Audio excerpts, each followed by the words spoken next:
Хабарлы сөйлемде сөздердің орын тәртібі екі түрлі болады. Тура орын тәртібі және кері орын тәртібі.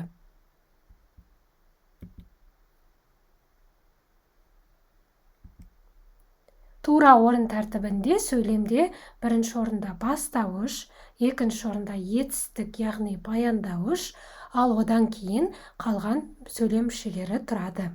Мысалы, Wir arbeiten heute im Café. Wir arbeiten heute im Café. Біз бүгін кафеде жұмыс істейміз. Бұл жерде wir бастаушы сөйлемде бірінші түр. Wir біз бірінші түр. Arbeiten етістігі екінші орында тұр. Одан кейін қалған сөйлем мүшелері орналасқан. Бұл тура орын тәртібін білдіреді. Яғни бірінші орында бастауыш, екінші орында етістік тұр.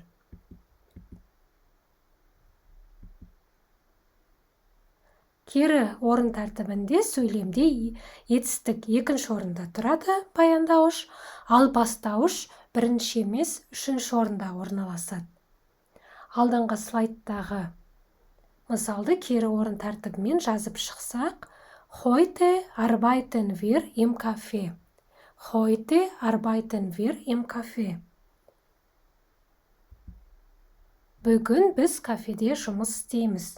Бұл сөйлемде arbeiten етістігі екінші орында тұр, ал бастауыш үшінші орында орналасқан. Ең бастысы, осы екі хабарлы сөйлемде тура орын тәртібінде де, кері орын тәртібінде де етістік әрқашан екінші орында тұрады. Тек бастауыш тура орын тәртібінде бірінші орында тұрады, ал кері орын тәртібінде үшінші орынға ығысып кетеді. Бұл мысалы мына жерде бірінші орында heute тұр. Heute деген ол бүгін деген мағынаны білдіреді. Егер біз сол бүгін деген сөзге екпін түсіргіміз келсе, назар аудартқымыз келсе, оны бірінші орынға қойып, осылай кері орын тәртібімен сөйлем құраймыз. Ал жалпы мағынасы екі сөйлемнің де бірдей. Сөйлемнің кері орын тәртібіне тағы бір мысал келтірейік. Jetzt gehe ich zum Deutschkurs. Jetzt gehe ich zum Deutschkurs. Қазір мен неміс тілі курсына бара жатырмын. Қазір мен неміс тілі курсына бара жатырмын. Бұл жерде, яғни их деген бастауыш, ол үшінші орынға да тұр, ал gehe етістігі екінші орында тұр, яғни бара жатырмын. Бірінші орынға қазір сөзінің немісшесі jetzt шығып кетті. Соған назар аударту үшін.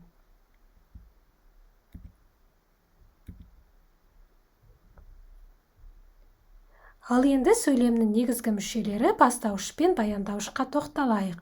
Бастауыш ол немісшесі субъект, іс-әрекетті істеуші, кім, не деген сұрақтарға жауап береді. Мысалы, их, яғни мен, du, сен, Ерик, der Vater, әке. Етістік немесе баяндауыш, оның немісшесі verb. Ол іс-әрекетті немесе қалып күйді білдіреді. Не істеді, қайтты деген сұрақтарға жауап береді. Мысалы, Heise wohne bin.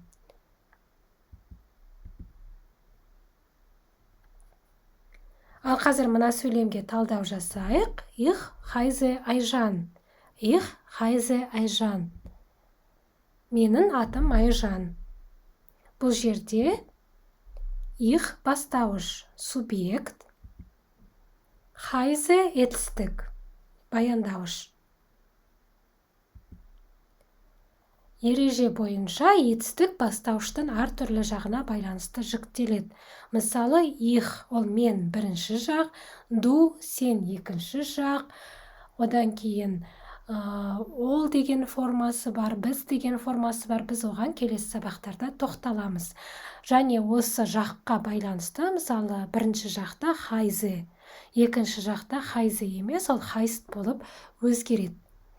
Бұл ережеге біз келесі сабақтарда тоқталамыз.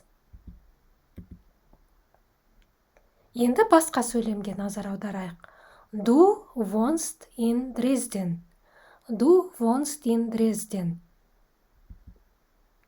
Сен Дрезденде тұрасың.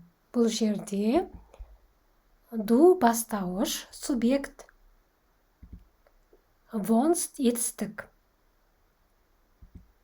Ереже бойынша неміс тілінде жай сөйлемді етістік үнемі екінші орында тұрады. Wohnst етістік екінші орында. Бірінші орында du бастауыш, сен деген мағынаны береді.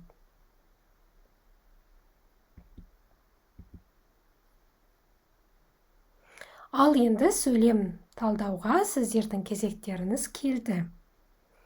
Ich komme aus Kasachstan. Ich komme aus Kasachstan. Мен Қазақстаннан келдім. Қалай ойлайсыздар? Қайсысы баяндауыш, қайсысы бастауыш?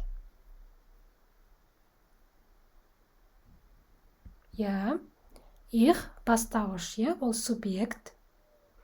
Баяндауыш, етістік, ол komme, екінші түр.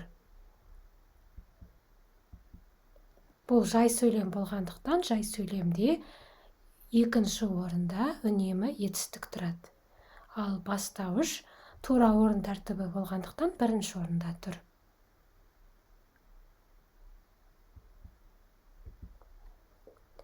Қазір бүгін үйренген ережеге жаттығу жасайтын кез келді.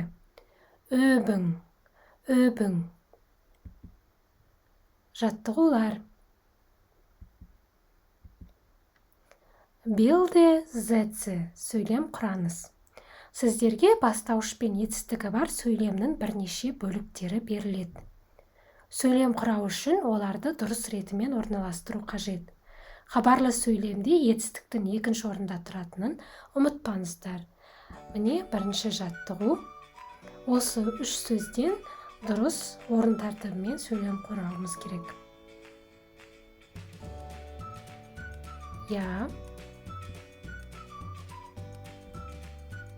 Дұрыс тәртіппен құралған сөйлем. Ich heiße Max. Ich heiße Max. Менің есімім Макс.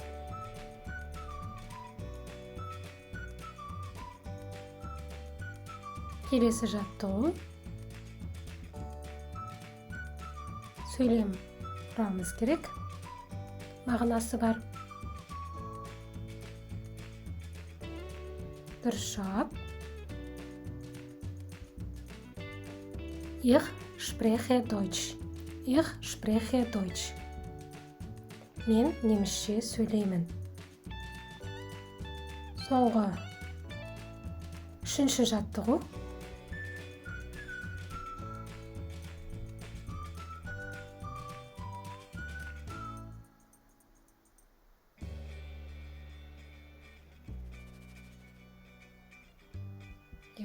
Дұрыс жауап. Kommt aus Deutschland. Kommt aus Deutschland. Ол Германиядан келген. Сонымен бүгінгі сабақты қорытындылайтын болсақ,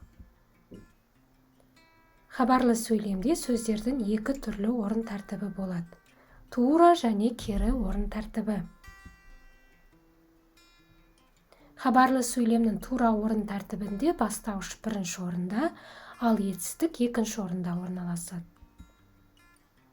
Хабарлы сөйлемнің кері орын тәртібінде етістік екінші орында, ал бастауыш одан кейінгі үшінші орында орналасады.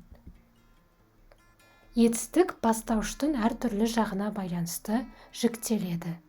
Сонымен бүгінгі сабақ аяқталды. Тыңдағандарыңызға рахмет.